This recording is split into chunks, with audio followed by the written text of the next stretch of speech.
Kita masuk ke minggu kelima, gerak peluru ya untuk algoritma dan simulasi.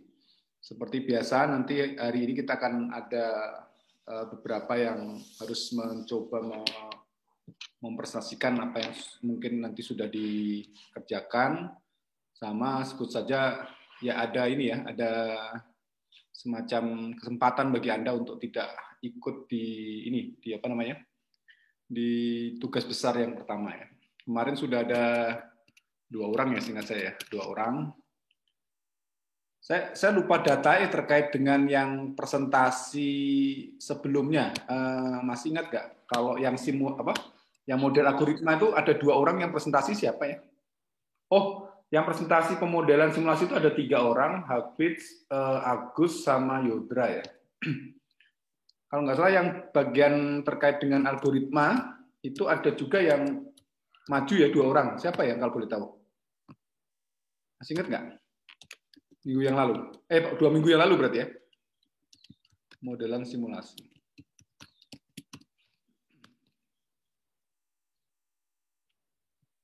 Ada yang tahu? Atau ada yang masih ingat gitu? Lupa lagi saya. Atau nanti sambil jalan lah. Semoga yang bersangkutan hadir lah gitu ya. Oke, kita masuk ke algoritma dan simulasi untuk gerak peluru ya. Seperti biasanya, kita akan mencoba mereview konsep ya, yang kita pelajari minggu yang lalu.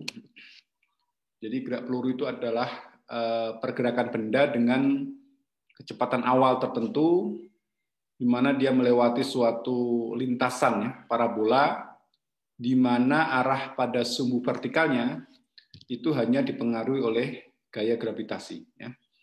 Jadi ada yang perlu di highlight itu di sini adalah kecepatan awal, kemudian bentuk lintasannya dan juga pengaruh gaya apa yang berpengaruh di dalam gerak peluru ya. Jadi kalau kita lihat ini sebuah gambaran ya, gambaran sebuah bola sebut saja atau meriam ditembakkan gitu ya, tembakan di setiap titik dan sebagainya itu pasti akan bisa kukur ya, waktunya kapan, waktu terhadap X berapa, waktu terhadap Y berapa, waktu dan posisi X dan posisi Y. Itu senantiasa bisa kita rekap ya, bisa rekap. Dan di sini kondisi pertama adalah memiliki kecepatan awal di mana V0-nya tidak sama dengan 0. Terus kemudian di sini kita akan mempunyai sudutnya ya, sudut theta. Dan kalau misalkan kecepatan awal tadi mengarah kepada garis hitam ini ya, pastinya kita akan punya F0 cos theta dan punya V0 sin theta ya. Di mana di sini kita akan dapatkan Px-nya akan sama dengan V0 cos theta, sedangkan Vy-nya itu adalah V0 sin theta. Nah, terus kemudian kondisi kedua, percepatannya sama dengan percepatan gravitasi, ya, di mana A itu akan sama dengan G, di mana di sini kita punya AX-nya, percepatan terhadap X itu 0, sedangkan percepatan terhadap Y-nya itu adalah G.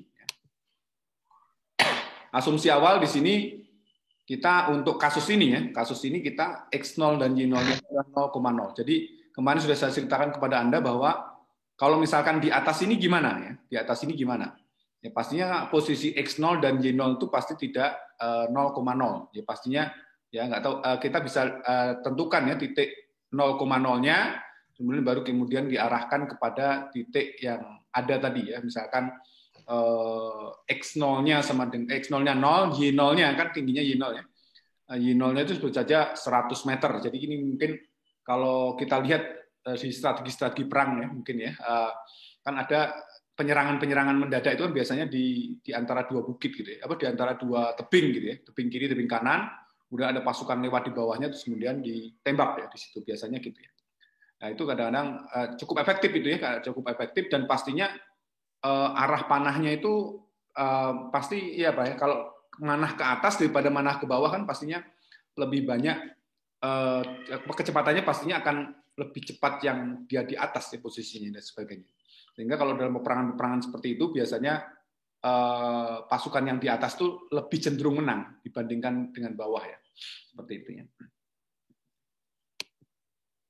Ini solusi analitik yang kemarin kita pelajari juga bahwa xt posisi x itu adalah setengah kecepatan terhadap x percepatan ax t kuadrat ditambah v0 t ditambah x0. Kemudian yt-nya itu adalah setengah percepatan terhadap y t kuadrat ditambah vy0 t ditambah dengan y0. Jadi sebenarnya rumus ini sama, cuma mungkin arah percepatannya dan arah kecepatannya berbeda ya. Nah, di sini kondisi gerak peluru yang tadi sudah kita pelajari di depan seperti ini, kondisi pertama. Kondisi kedua seperti ini, jadi kecepatan terhadap AX-nya 0, terhadap AY-nya dengan G, kemudian posisinya adalah X0-nya 0, XY0-nya 0. Sehingga di sini akan kita bisa melakukan pencoretan ya. Sehingga akan kita dapatkan XT itu sama dengan V0 cos theta T, kemudian YT-nya itu adalah setengah GT kuadrat ditambah V0 sin theta kali T. Seperti itu, ini yang kemarin kita dapatkan ya. Jadi kalau solusi analitik itu langsung dimasukkan ya, langsung dimasukkan nilainya ya. Jadi berapa kan enggak tergantung pada posisi T ya. Jadi kalau misalnya T0,1 tinggal masukin. T0,2 tinggal masukin. T0,3 kita tahu pasti kan tahu X0 XT-nya berapa, YT-nya berapa. Posisinya itu ya.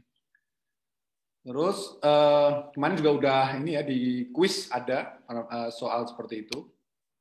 Kemudian kita di sini juga untuk solusi analitik kita bisa menghitung terkait dengan waktu total. Waktu total itu adalah T totalnya akan sama dengan 2 kali V0 sin theta dibagi dengan min G. Kemudian kita juga punya di situ jarak maksimum. Jarak maksimum X totalnya akan sama dengan R, range ya, ini yang ini ya. Itu akan sama dengan V0 cos theta dikalikan dengan T totalnya. Jadi dapat T totalnya, langsung dimasukkan ke sini. Ya. Terus kemudian kita juga punya namanya tinggi maksimum. Tinggi maksimum itu adalah pada saat di sini, pada saat di atas ini ya. Y pada saat T totalnya, T topnya, T di atas, itu adalah H max ya. H max sama dengan V0 kuadrat sin kuadrat theta dibagi dengan min 2G. Ya. Ini adalah persamaan, nanti kita coba lihat lah ya. Terus kemudian kita masuk ke solusi numerik. Ya. Kalau solusi analitik itu tinggal dimasukkan aja nilai-nilai T ya, T, kemudian kecepatan awal, terus sudut ya, sudut untuk menembakkan apa namanya meriam tadi ya, kalau misalnya senjata gitu ya, itu bisa kita lihat ya, bisa kita lihat seperti apa gitu ya ininya. Jadi kalau sudah itu semua T V0 sama apa namanya T V0 sama sudutnya itu langsung kita bisa hitung ya. Posisi X-nya berapa, Y-nya berapa untuk waktu tertentu bisa, terus kemudian tinggi maksimumnya bisa kita hitung, range-nya kita bisa hitung dan seterusnya ya, kita bisa hitung semuanya. Nah, sekarang kalau misalkan solusi numerik gimana? Solusi numerik seperti biasa ya, kondisi gerak peluru yang pertama seperti ini, kemudian kita punya percepatan terhadap X dan terhadap Y-nya, kemudian posisi X0 dan Y0-nya ya. Nah, kecepatan terhadap X itu akan sama dengan untuk T tambah theta delta T ya, itu akan sama dengan kecepatan pada saat T ditambah dengan percepatan terhadap X dikalikan dengan delta T. Nah, ini 0 ya, karena 0. Sehingga kita akan dapatkan bahwa Vx T tambah delta T itu akan sama dengan Vx. Ini artinya apa? Berarti Vx-nya itu konstan. Vx-nya konstan. Jadi nilai Vx-nya itu adalah V0 cos theta. Dimanapun posisinya. Dimanapun posisinya, dia konstan Vx-nya itu. Ya. Kemudian kita juga punya dari sini, kalau kita arah terhadap X, kecepatan terhadap X, berarti kita punya posisi terhadap X ya. Posisi terhadap X itu rumusnya adalah T tambah delta T sama dengan XT ditambah dengan Vx. Vx pada saat T tambah delta T dikalikan delta T. Jadi di sini kita akan dapatkan Vx-nya sama dengan Vt tambah delta T itu adalah XT ditambah Vx dikalikan delta T. Di mana Vx-nya itu konstan. Jadi dimanapun posisinya dia kecepatannya adalah V0 dikalikan dengan cos theta. Ya. Kemudian di sini kita juga punya kecepatan terhadap Y. Ya, terhadap Y rumusnya sama dengan ini ya. Sama semua seperti ini. Terus kemudian di sini kita AY-nya punya G ya, punya G. Jadi dimasukkan G-nya di situ. VY-nya, VY ini, VYT atau VY0-nya, VY0-nya itu adalah, jadi kecepatan awalnya itu adalah terhadap Y, V0 sin theta. Jadi kalau kita menghitung, sebut saja delta T-nya 0,1, terus kemudian kita disuruh menghitung kecepatan terhadap Y di 0,1, itu ya tinggal masukkan saja, berarti VY 0,1 sama dengan VY 0, 0 ditambah dengan G kali dengan delta T. Ya, delta T. Nah, nanti untuk VY-nya itu kita hitung dengan VY 0 sama dengan V0 sin theta. Nah, di sini kita akan dapatkan atau kita bisa menghitung posisi terhadap Y. Ya. Jadi pasangan ini ya, kalau kita menghitung Vx itu untuk mencari posisi terhadap X, kalau kecepatan terhadap Y, kita menghitung apa yang disebut sebagai posisi terhadap Y. Ya. Karena namanya gerak peluru itu apa ya, posisinya itu senantiasa berubah, X dan Y-nya itu. Ya. Jadi kalau kita ingin mencari X-nya, berarti kita harus mencari kecepatan terhadap X-nya. Kemudian kalau mencari posisi Y, berarti kita harus mencari kecepatan terhadap Y. Yang perlu diingat, ya Vx-nya itu konstan. Vx-nya konstan, dengan Vy-nya itu berubah-ubah. Ya. Seperti itu. Jadi kita dapatkan seperti ini. Dari sini berarti ya itu tadi ya. Jadi kita punya solusi numerik, kita bisa mencari Vx-nya yang dimana konstan, kita masukkan setiap, ya berubah hanya perubahan delta T-nya aja, ya, perubahan delta T dan juga posisi dari X-nya, misalkan kalau 0,1 tadi ya berarti X 0,1 berarti sama dengan X0 ditambah dengan Vx-nya dikalikan dengan 0,1. 0,1. Berarti ya Vx-nya diganti dengan V0 cos theta. Ya, seperti ini ya rumus-rumusnya ya. Jadi nyari-nyarinya seperti itu prosesnya ya. Dan Anda bisa lihat lebih detail lagi di slide yang kemarin saya kasih terkait dengan gerak peluru. Ini hanya review saja. Nah, mungkin untuk mengetesnya, oke, untuk nomor 1 saya kira Anda bisa coba-coba ya, coba-coba. Yang nomor 2 nih kira-kira gimana nih? Bagaimana menentukan total waktu peluru berada di udara? Siapa yang bisa jawab kira-kira?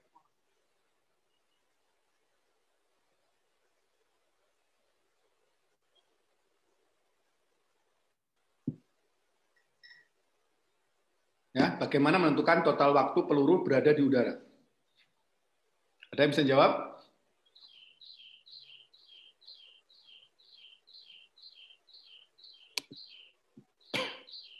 Adam bisa jawab, Jam?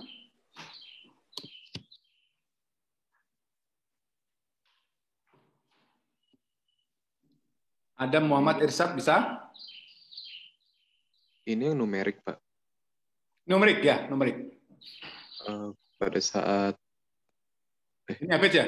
Abid? Iya, Pak. Oh, Abid. Saya tadi nanya Adam, nanya jawab Abid. Ya nggak apa-apa lah. Gimana, Abid? Lanjut, Abid. Gimana ya? Pokoknya saat tiap gimana ya? Gimana? Pada saat dia berhenti kan H-nya kurang dari 0. Nah, itu H kurang dari 0. Setiap iterasinya dihitung gitu loh. Gimana sih? Nah, itu kan definisinya tinggi maksimum H itu. Iya, maksudnya itu nanti akan ditanya. Kenapa H itu apa? Jadi yang kita lihat bukan H, Mas Hafiz, tapi apa?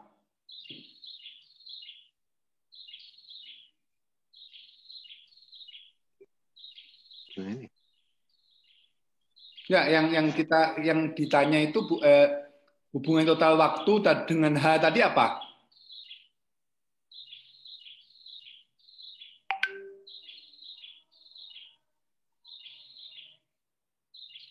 Pusing? Silakan, ada yang mau jawab? Silakan. Mas Aldi Fabiansa. No Clement juga bisa, Clement. Danu bisa. Ayo, silakan kalau ada yang mau jawab.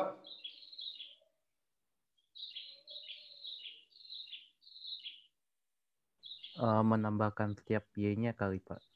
Gimana, Mas Riki? Kan menentukan total waktu berada di utara. Mungkin ya. Di udara menambahkan setiap nilai Y-nya per detik, Pak. Iya, terus? Dijumlahin. Dijumlahin. Jumlahin sampai kapan? Sampai posisi Y-nya tuh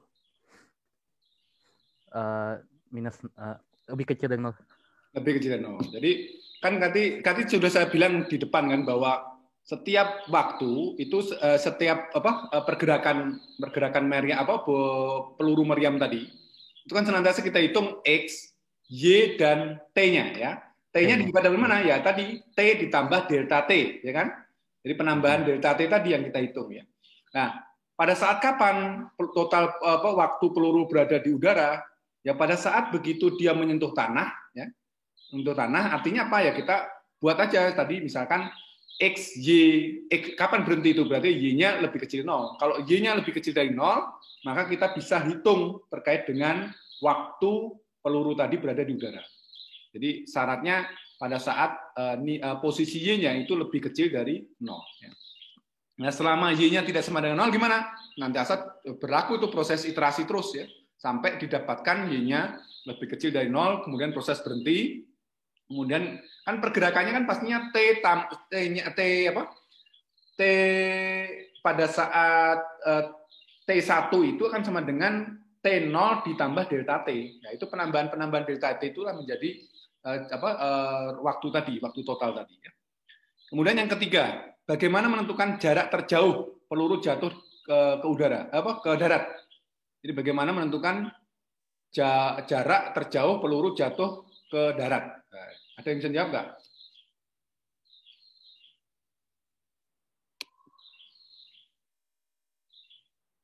Ada yang bisa jawab?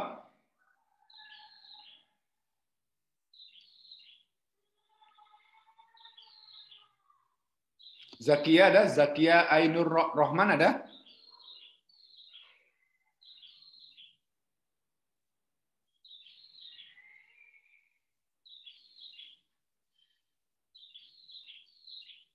Nggak ada? Aksol ada?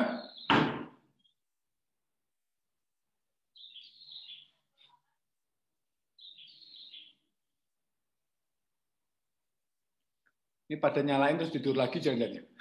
Tapi nggak apa-apa. Kleman? Faru Rezi, gimana Far? Ini rumusnya ya, Pak? Bukan rumus, cuma kalau di numerik nggak ada rumusnya. Oh itu.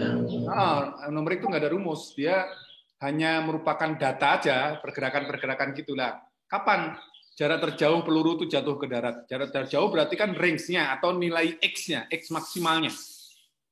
Kapan terjadi itu?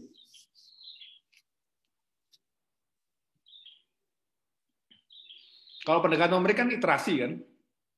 Kalau yang tadi, yang solusi analitik itu langsung dihitung. Dan itu perlu kita lakukan. Kenapa? Karena untuk memvalidasi hasil kita seperti apa. Kalau misalkan validasi kita kurang pas, kira-kira apa yang kita mainkan? Pastinya apa yang kita mainkan. Nanti perlu juga ditanyakan juga. Gimana? Ada yang mau sampaikan? Di saat dia ini ya, Pak. Di saat sudah menyentuh tanah ya? Ya. Sebetulnya ya gimana? Mirip-mirip dengan nomor 2 ya, betul nggak? Berarti saat Y-nya lebih kecil dari 0, Pak? Ya, maksudnya sama ya, posisinya dengan yang nomor 2 tadi kan. Jadi begitu Y-nya lebih kecil 0, otomatis nilai T-nya sama X-nya bisa dihitung. Dan itu adalah jarak terjauh dari peluru. Sekalian nomor 4 gimana? Bagaimana menentukan tinggi maksimum peluru selama berada di udara? Tinggi maksimumnya. Tinggi maksimum. Berarti hanya ya, Pak? Ya, hanya.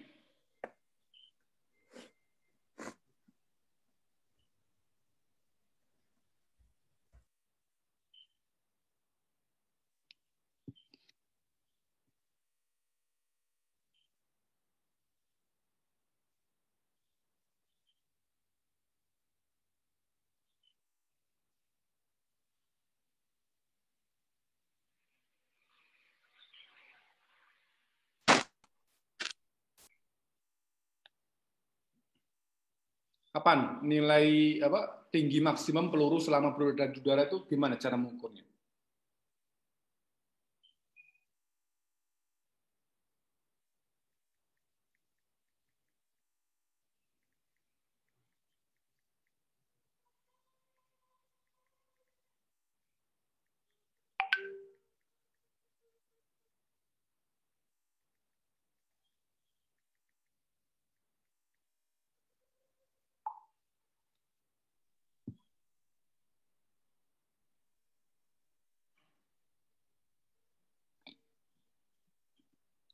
Kapan terjadi?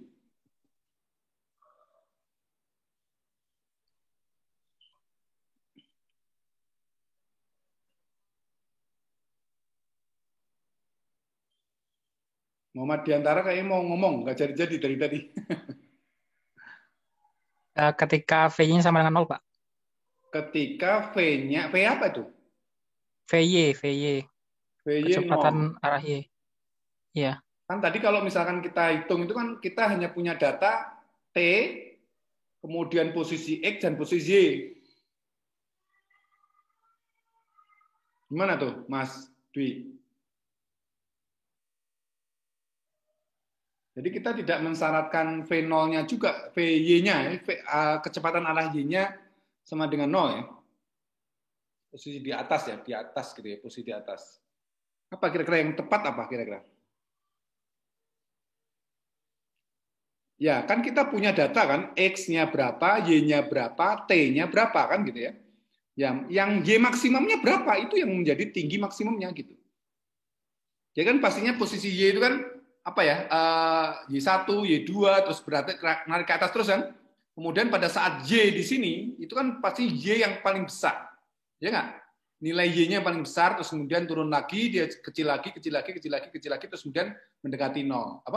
Lebih kecil 0, tadi posisi pada saat berhenti. Artinya berarti data-data nilai Y-nya tadi, itu dihitung yang maksimumnya berapa. Itu akan menjadi tinggi maksimum menjadi peluru selama berada di udara. Gitu ya. Terus kemudian sudut tembak tadi itu harus dikonversi ke dalam bentuk radian. Bentuk radian. Ini gimana nih? Masih ingat nggak bentuk radian nih? Caranya gimana ngitungnya itu?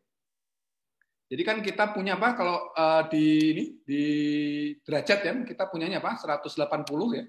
180 derajat itu sama dengan apa? Pi radian ya.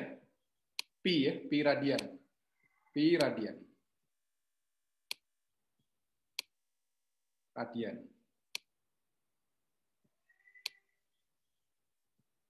Artinya berarti kalau kita ingin menghitung sudutnya tadi berapa derajat, berarti kan di sini hitungannya berapa? Kalau misalkan saya punya sudutnya itu 30 derajat gitu, kira-kira berapa radian itu? Kira-kira berapa radian? 1/6, Pak. 1/6 pi gitu misalnya? 1/6 pi radian. Oh, jadi 30 dibagi 180 gitu ya? Apa? Berapa? 100. Iya, 30 bagi 180, Pak. 30 dibagi 180 gitu ya? Iya. Terus dikalikan pi gitu? Oke. Dikalikan pi, Pak ya. Nah, jadi gini ya radiannya. Ya. Jadi 100, jadi ini akan sama dengan 1/6 ya. 1/6 pi. Oke. Ya begitu, jadi harus dikonversi. Karena kalau kita masukkan derajatnya langsung, itu nggak akan bisa lihat ya. Nanti, jadi diingat-ingat nih, bahwa sudut tembak tadi, itu harus dikonversi ke dalam bentuk radian. Jadi kalau misalkan Anda nanti menghitungnya, misalkan dengan algoritma yang Anda kembangkan, itu nanti sudut tembaknya harus dikonversi terhadap radian. Jadi kalau 60 pi ini berarti, 60 derajat ya, 60 derajat itu berarti 60 per 180 pi ya, seperti itu. Jadi konversi dulu ke dalam bentuk radian. Oke, seperti itu. Terima kasih atas partisipasinya. Sebentar saya coba. Ya, partisipasinya. Terima kasih. Terus kita masuk ke selanjutnya ya. Nah, kita akan mencoba menggambarkan ya, atau membuat algoritma yang akan kita jalankan nanti atau kita buat programnya ya. Nah, seperti biasa kemarin sudah diajarkan kepada Anda terkait dengan flowchart ya, flowchart diagram ini standar ya. Standar artinya kalau namanya standar itu diakui seluruh dunia. Seluruh dunia artinya apa? Kalau misalkan Anda menggambarkan dengan bentuk ini, orang di dunia lain, di Belanda, di Rusia, di Amerika dan sebagainya sudah paham. Oh, ini alur flowchart. Jadi nanti kalau di TA pun Anda harus bikin kalau flowchart diagram itu harus standar ya, yang sesuai yang memang ada aturannya. Jangan terus kemudian membuat lain-lain lagi, misalkan bikin segitiga, terus kemudian pokoknya yang saya buat yang indah Pak, nggak bisa. Ini standar yang disepakati oleh seluruh dunia ya. Jadi kalau garis seperti ini, kemudian ada panahnya, itu adalah flow dari datanya atau flow dari prosesnya. Kemudian kalau seperti ini, yaitu adalah terminal, stop baik mulai maupun berhentinya. Kemudian ada input, ini berarti termasuk dengan data ya. Jadi kalau ada data, termasuk input, output, itu harus menggunakan ini data, lambang data seperti ini ya. Kemudian kalau seperti ini itu prosesingnya, proses-proses yang ada dalam kita membuat misalkan di algoritma itu seperti apa. Kemudian ada juga yang seperti ini, belah ketupat ya, belah ketupat seperti ini itu ada decision. Decision ya tadi itu kalau misalkan kalau tadi kan syaratnya apa? Y-nya lebih kecil 0, artinya berarti kapan proses itu jalan terus pada saat Y-nya lebih besar sama dengan 0. Jadi kalau misalkan dia lebih besar sama 0, dia akan kembali lagi ke proses, nggak tahu proses mana ya, yang terkait dengan itu, kemudian kembali lagi, masuk lagi ke decision lagi, kemudian ditanya lagi, apakah Y-nya lebih besar masih 0, lebih besar sama dengan 0. Kalau tidak, berarti langsung direkod ya, terkait dengan X-nya berapa, XT-nya berapa, YT-nya berapa. Ya, seperti itu. Itu terkait dengan flowchart diagram. Inputnya apa aja kira-kira? Inputnya. Lihat aja inputnya apa. Berarti kan gravitasi ya, AY. AY, terus V0-nya. V0-nya harus ada. Terus apa lagi? Theta ya. Theta-nya harus ada sudutnya. Terus kemudian X0, Y0-nya, posisi X dan posisi Y-nya. Sama apa lagi? T0, Pak. Ya, T0 mah nggak ada. T0 ya 0. Ini posisi delta T berarti ya? Delta T? Delta T. Delta T, Pak. Ya, kalau T-nya kan dari 0. Ya oke lah, T0 boleh kalau masukin juga nggak apa-apa ya. Karena kan nanti kalau untuk iterasi dan sebagainya boleh lah. Oh, kondisi awal itu seperti itu. Kemudian outputnya yang kita inginkan apa? Sudah sering saya sampaikan ya. Jadi kita outputnya itu adalah waktu ya, waktu T-nya. Kecepatan, Pak. Kecepatan perlu nggak kita data? Enggak, Pak. Ya perlu juga, cuma masalahnya tidak terlalu penting kita rekod. Tinggian, Pak. Salah, Pak. Benar kecepatan, Pak. Kenapa? Tinggian.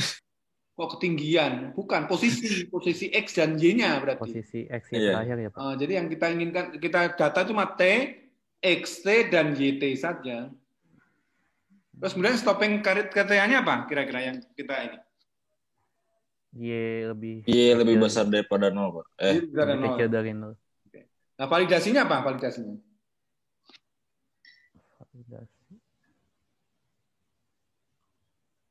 Validasinya ya hitungan kita dalam bentuk itu apa namanya? Yang analitik. Jadi kita harus hitung juga supaya karena hitungan atau rumus analitik itu ada, dipakai untuk memvalidasi apakah hasil kita juga cukup untuk sudah mendekati dengan hasil yang kita inginkan gitu. Jadi senantiasa ada itu validasi itu ya. Yang H-match sama range itu ya, Pak?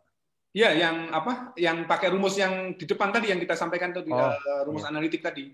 XT-nya dapat, YT-nya dapat. Nanti kita coba bandingkan nilai XT-nya termasuk T juga. T-nya kan T max-nya ada kan? T max-nya. Itu nanti kita coba bandingkan dengan T yang pada saat Y lebih kecil 0 itu. Jadi kita coba bandingkan nilai T-nya itu. Nanti kalau misalkan mendekati sempurna ya berarti sudah cukup. Kalau enggak gimana? Apa yang kita mainkan? Kalau tidak. Misalkan jauh gitu. Misalkan 4,5, kemudian di sisi lain misalkan 5 gitu. Misalkan ya, waktunya T-nya 5 gitu, 5 menit gitu. Misalkan kira-kira apa yang bisa kita lakukan di situ? Apa yang kita bisa mainkan dari inputan tadi? Ambil nilai di antara kedua itu. Bukan, salah. Oh, bukan. Kira-kira apa? Ini yang dimainkan posisi bukan, Pak? Bukan. Delta T, Pak. Delta T, betul. Jadi delta T yang kita mainkan. Jadi kalau misalkan waktu T-nya itu masih jauh dari waktu analitiknya, itu T-nya kita mainkan delta T-nya. Misalkan tadi kalau misalkan partisinya 0,1, kita buat menjadi 0,01 gitu. Atau kalau misalkan masih jauh juga 0,001 sehingga setiap gerakannya itu akan aproksimasinya akan semakin lama makin mendekati waktu yang memang diinginkan gitu. Seperti itu. Itu beberapa hal terkait itu. Jadi kita harus definisikan itu dulu kalau kita ingin membangun algoritma ya. Dan ini bisa per proses gitu. Jadi proses ini kira-kira itu inputnya apa, outputnya apa. Kalau perlu misalnya topeng, jadi setiap ada proses, ada input, ada outputnya itu senantiasa bisa kita rancang terkait apa atau bisa menjawab dari 4 pertanyaan ini. Kalau misalkan stopping kriterianya tidak ada, ya berarti tidak ada iterasi di situ, ya nggak masalah. Ya seperti itu. Jadi kita bisa senantiasa menanyakan setiap ada proses pasti ada input, ada output itu harus ditanyakan, ya seperti itu. Jadi setiap langkah-langkah yang kita bikin di dalam membuat flowchart itu senantiasa bisa kita tanyakan ke 4-4-nya ini, ya. Oke, jadi kalau misalkan kita coba ini ya start ya, pertama start, inputnya tadi ya ada X0, ada Y0, ada V0, ada sudutnya theta ya, dan di mana theta ini harus kita ganti atau kita aproksimasi atau sebut saja diubah menjadi radian ya, radian, kemudian kita delta T, oke, T0 ya, ada juga T0, kemudian A-nya ya, A-nya adalah min 9,8 ya. Terus kemudian ya ini XY dan VX-nya ya. VX-nya kan sama dengan V0. Jadi kan ini artinya berarti konstan ya. VX-nya sama dengan konstan. Jadi VX-nya berapa, VY-nya berapa. Terus kemudian habis itu kita update ya, update VY-nya, kemudian dari sini kita dapatkan Y-nya, posisi Y-nya, kemudian XT tambah delta T. Nah, kenapa VX-nya tidak kita hitung di sini? Nah, tidak diupdate karena dia konstan. Seperti ini aja nilainya ya. Jadi nilai fx-nya sama dengan konstan. Sehingga di sini langsung VX ya, VX di sini ya, seperti itu. Nah, itu apa? Nah, ini adalah stopping kriterianya. Jadi YT tambah delta T itu lebih besar sama dengan 0. Kemudian dari sini kalau misalkan ya masih lebih besar 0, jadi prosesnya terus diupdate terus. Kemudian kalau tidak outputnya ya, jadi nilai X-nya berapa, Y-nya berapa, T-nya berapa. Sudah selesai seperti itu. Ya, itu algoritma yang kita ingin. Gerakannya seperti itu. Jadi kalau kita lihat, ya pergerakan ini ya, yang biru ini kan dia bergerak ke atas terus ya. Ini gerakan dari peluru yang ditembakkan sama meriam tadi.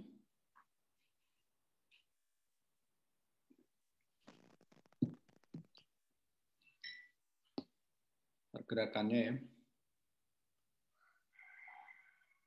Ini renderingnya cukup lama, jadi kalau untuk tugas kita sekarang, saya kira tidak terlalu belum waktunya Anda menulis atau membuat animasinya ini. Nanti mungkin pada saat tugas ini aja, tugas besar aja, kalau misalkan Anda gambarkan seperti ini, berarti kalau misalkan pertanyaannya terkait gerak peluru ya, itu berarti Anda sudah bagus lah istilahnya di sini ya, renderingnya sudah bagus. Kalau ini hanya menjelaskan posisi atau posisinya aja ya, nilai X-nya berapa, Y-nya berapa, sama T-nya. Dari situ nanti akan Anda dapatkan Y max-nya atau tinggi maksimumnya berapa, kemudian range-nya berapa. Ya. Kita bisa lihat di situ.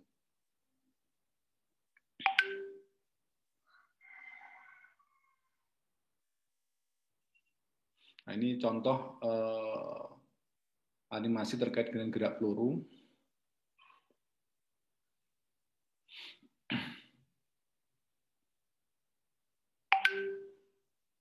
Dengan delta 0,1 ya, 0,1 delta T-nya.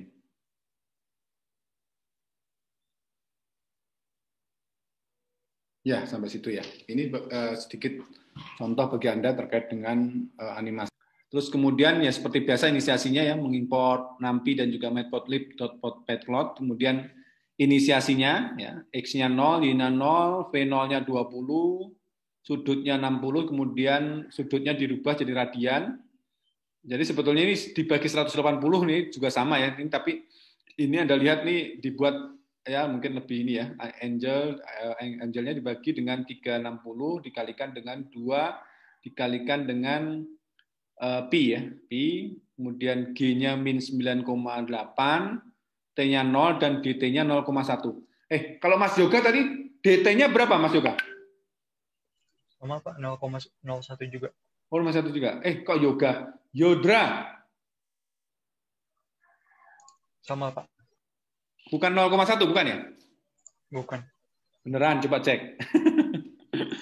Nggak pede. Iya, Sama? 0,01 sama. 0,1 ya, oke. Nah, terus kemudian ada inisialisasi lagi, yaitu membuat apa namanya untuk nanti direkod ya, merekod X, Y, dan T-nya.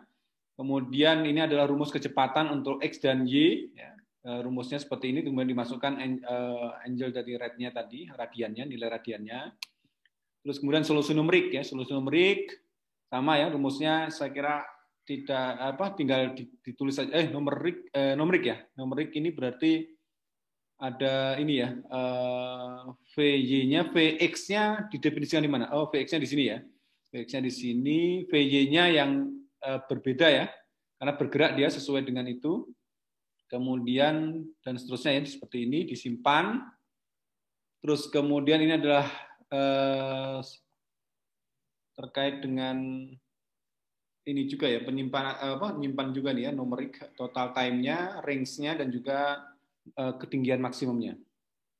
Kemudian solusi eksaknya dengan rumus seperti ini. Ini saya kira tinggal menulis saja nih terkait dengan ini. Terus kemudian T-nya digerakkan ya, T-nya digerakkan. Kemudian disimpan juga di sini. Terus kemudian ini adalah valisasi posisinya dengan menggunakan grafik ya, grafik dengan payplot tadi. Terus kemudian hasilnya seperti ini ya. Jadi kalau misalkan kita lihat pergerakannya, yang merah ini adalah analitik, kemudian yang biru yang ya mungkin ada sedikit, kalau yang pertama ini kelihatannya nempel terus ya, begitu dia sudah melengkung itu akan sedikit berbeda, meskipun sebenarnya perbedaannya tidak terlalu jauh antara numerik dan juga analitik. Kemudian ini di print ya terkait dengan numeriknya dengan analitiknya versus analitiknya, total time-nya, range-nya, kemudian tinggi maksimumnya, sehingga didapat hasil seperti ini. Jadi total time-nya ya untuk numerik itu 3,52, kemudian untuk analitik itu 3,53. Range-nya untuk jarak terjauhnya ada 35,20 dan 35,35. Kemudian ketinggian maksimumnya itu 15,22 versus 15,31 ya. Simulasinya sebetulnya ada ya. Ini sebetulnya untuk yang seperti apa yang kemarin saya sampaikan kepada Anda. Jadi file-file ini ya, posisi-posisi titiknya ya. Posisi titiknya itu coba digambarkan tadi ke pergerakannya. Kemudian habis itu baru di rendering terkait dengan file yang kita kumpulkan tadi, yang formatnya PNG ya, figur 1 dan sebagainya sampai detik terakhirnya. Terus kemudian nanti baru kemudian di rendering, nanti hasilnya yang seperti yang keluar tadi, yang